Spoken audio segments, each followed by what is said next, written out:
All right, Jesse on Fire, welcome back to the channel. Now we're going to talk about EagleFC, we're going to talk about Kevin Lee, we're going to talk about a new guy who's coming to EagleFC that none of you guys know about yet. All right? It's a big name too, a real big name. And yeah, I want to talk about where EagleFC sits in the fight business because they are changing the game in a big way. And I don't think a lot of people really realize exactly what's going on here. I actually basically guarantee that you don't. And then I'm going to slip in a little other, like this is what I'm going to do now, right? Like the video I just did yesterday where I told the thing and then I slipped a story in at the end. Like there are topics I want to talk about that I'm just going to like give you the thing that I said it's about, and then I'll slip the rest in at the end. And if you guys want to watch it, then you can watch it. If not, you can sign off halfway through. Now, I knew about Kevin Lee signing with Eagle before everybody else. Well, not before, obviously not before, Khabib knew, but then Khabib released that he was signing before he actually signed, and anyway.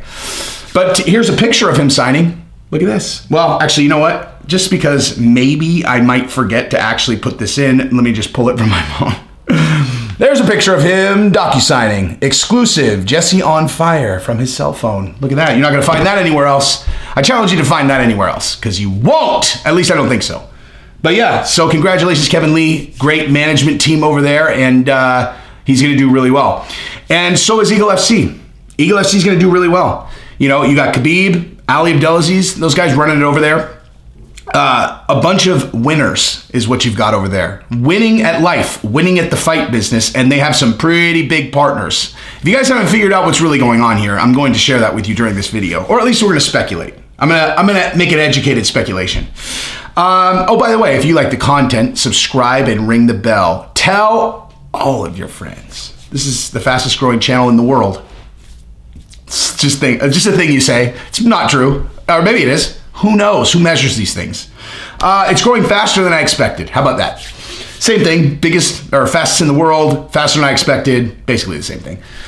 So anyway, but yeah, so Kevin Lee, when I found out that he was going over there, I was like, damn, that's big news, dude. That's big news.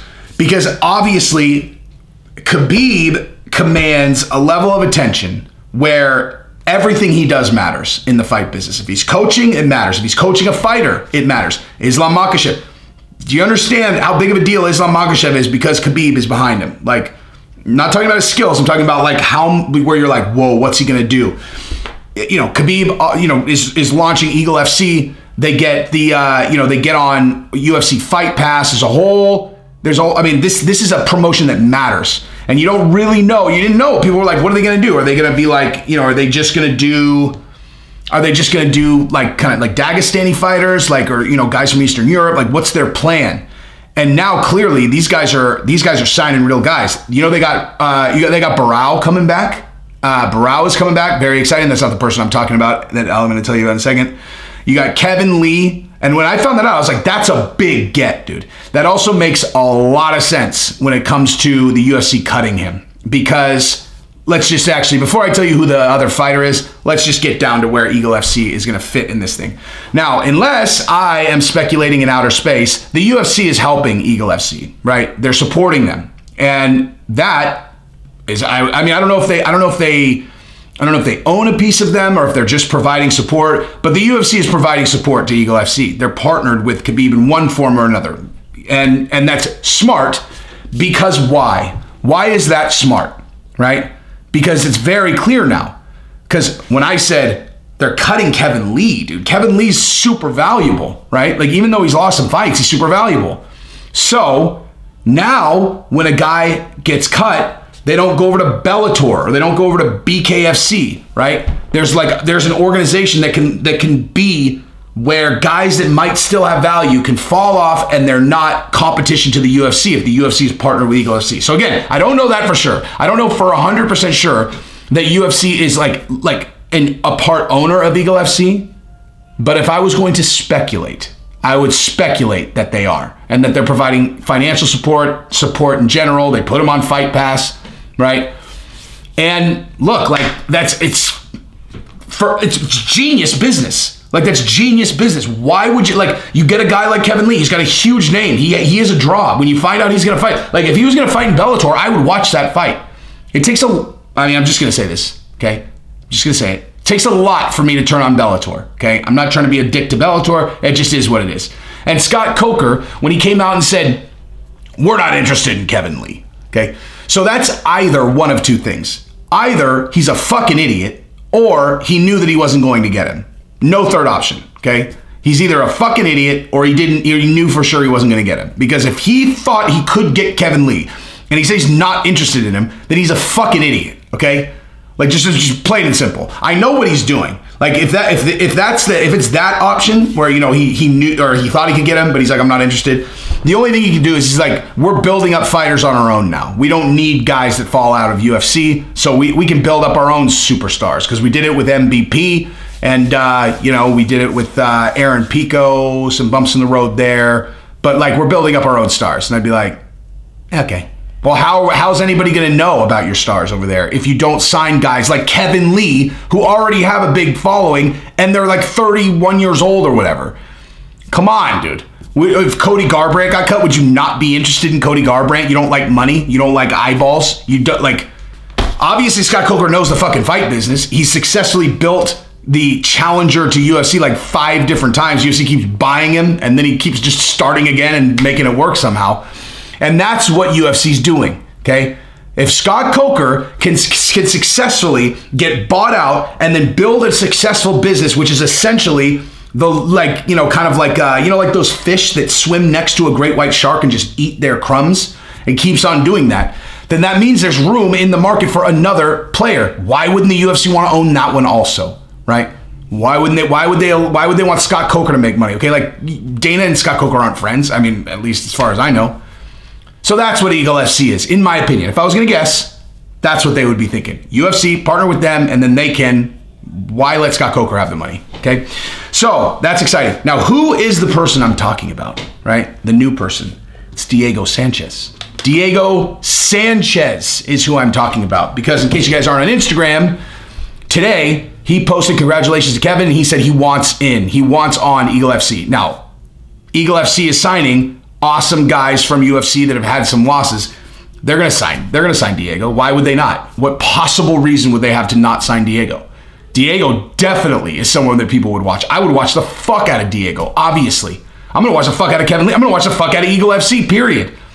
I'm excited about EagleFC. I don't really know why, more than it's Khabib, it's Ali, it's all these guys. Like, I'm excited to watch this thing, dude. And if maybe Garbrandt goes down there and goes on a run and he fights smart and he plays tag and he wins 3 fights and he comes back to the UFC and he goes on a run, Like, this gives people options that don't feel like such a consolation prize. Like to me, EagleFC feels like a place that people can go that doesn't feel like this huge step down, right? Now, that being said, I have something I have to talk about. Now, normally this is something I would put on Jesse on everything, but it's kind of actually applicable to this particular video for some reason. I don't know why, it just feels like it is. So I just got done watching this preview for this E60 special on Bubba Watson, the NASCAR driver. And it's this whole thing where it's like, la, la, la, la, la, racism, look at what happened. And they're talking about the thing where Bubba Watson was like, there's a noose in my garage. And it ended up being a little pulley, like for the garage. It's a noose, but it's a noose that's for pulling the garage door down. And they stopped the whole thing. They did this big walk on the thing. And I had an epiphany about why that stuff bothers me so much. Like, I mean, aside from the fact that they pretended like there was a big racist hate crime that wasn't a real hate crime, it's not even that, dude. This is what it is. I can explain it perfectly because it actually falls into exactly why I love UFC and mixed martial arts. I know that's going to sound like a stretch, but it's not, okay? So the reason why I'm inspired by the UFC and mixed martial arts is because in order to get to the UFC in general, just to get there, you have to overcome so much adversity. You have to dedicate your entire life to that life. I just watched Chito Vera on Joe Rogan, and man, I'm going to make another video about this because he told his story of how he became a UFC fighter, like the very first fight that he did and what the circumstances were and how terrified he was in the fight and then what happened. And then when he had this moment, he was like, there will be nothing in my life that's not moving me in the direction of becoming a UFC fighter. He dedicated his entire life to it, set a goal, and would not take no for an answer. Nothing's coming into his life that's going to make him less likely to end up exactly where he is now. I love that. He's in Ecuador. There's no mixed martial arts there. I fucking love stories like that. It's the entire reason I love this sport. It's the entire reason I love this sport. Overcoming hardship, right? And so this is the thing. Racism in the country, 100% real. Racism in inner cities, 100% real. Systemic racism, 100% real. Here's the problem, okay? The way that if you actually want to address that particular problem, what you need is you need the buy-in of smart people, okay? You need smart and motivated people to buy in and want to help you, okay? And just to reiterate, this is not normally Jesse on Fire. This is the kind of stuff I talk about on Jesse on Everything, okay? Like this is consider this a preview, okay? But you need smart people who have a passion and a drive to help solve that problem, okay? Smart people see through bullshit. Smart people need real examples, people to communicate concepts to them. So like as an example, let's say that Francis Ngannou, instead of coming from Cameroon and overcoming all of the things he did to get to the UFC, let's say that where he came from was inner city Baltimore, okay? And so he made it to the UFC and he said, I saw my vision. I knew where I wanted to go. I had to go through this, and this to get there. But this was my only option because where I come from, if I would have gotten straight A's in school, if I would have gone to school 14 hours a day, there's nothing I could have done. If my vision instead of being a fighter was to end up a broker at Goldman Sachs or a financial advisor at Merrill Lynch, I couldn't have done it. There's not an amount of work I could have done to get there. The school system's that broken in my city. Like literally, I'm telling you, I couldn't have gotten there. Okay? I'm incredibly grateful for where I am because I'm a superstar. Look at my life. My life's better than everybody's. But I am the exception to the rule. And it just happened to be something that I was blessed in to be able to get here. If I wanted something else, something that was more of a traditional path, school, college, post-college schooling, and then an internship at a financial institution, I couldn't have done it no matter what, no matter how smart I was, no matter how hard I worked, I couldn't have done it. It's not possible where I came from. That's a problem. And that's a problem that I want people that try to help me address because not everybody's as lucky as I am, okay? Like I would hear that and I would be like, God damn, man. That's a real fucking problem. That's to a person like me who is so invested in stories of people overcoming things. That is a story that would hit me directly in the chest where I would be like, there's nothing they could do, like nothing. I don't know what it's like to grow up there. So I'd be like, really? I'd be like, nothing, man. The schools are too fucked up. You could go to school, the teachers can't do this and that. Like there's nothing you can do. And how would I even, if I wanted to go to one of these schools, how would I do it? You think they got programs for that? How would I even do it, even if I had straight A's? And that I would be like, wow, man, like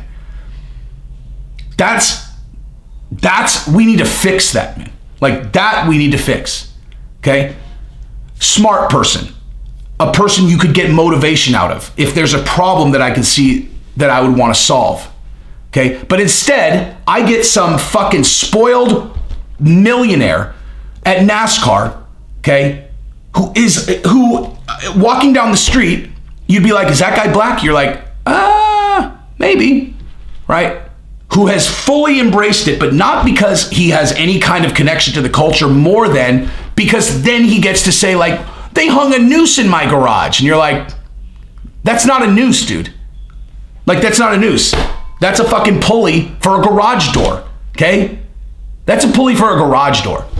But it's nice that you've embraced that part of your culture so that you can play the victim game when you have the most blessed life of anybody in the fucking country, okay? How about you make it about someone instead of you? Because what this sounds like self-ingratiation. Sounds like you're pretending to be someone who cares about social justice so that you can get a parade for yourself and you can get a lot of love on social media. You think a person like me can't see exactly what you're doing? Like, you're probably not even aware. You probably think that by doing the thing that you did, that you got eyeballs on a really important topic. You didn't, dude. You're a fucking self-gratifying narcissist. You don't give a shit about anybody except yourself. You are using your culture to take something for yourself. And I can see it 10 fucking thousand miles away. So fuck you and fuck your parade, okay? So save it, Bubba Watson. And then like if someone only heard me say a thing like that, they would be like, wow, that guy's a racist. I'd be like, I'm the opposite actually. I'm the exact opposite of that. I'm a person that's completely down to call a person out who is using a real issue to suck attention for themselves, okay? So anyway, that's that. So yeah, that's why I can't stand it. I can't stand it. So in case they already heard, Jussie Smollett got convicted. So that's another reason why people like me got a lot of satisfaction out of that, okay? You are not a person who knows what it's like to be broke and have no options in this country, dude. And you can't pretend like you do just because you're black, okay?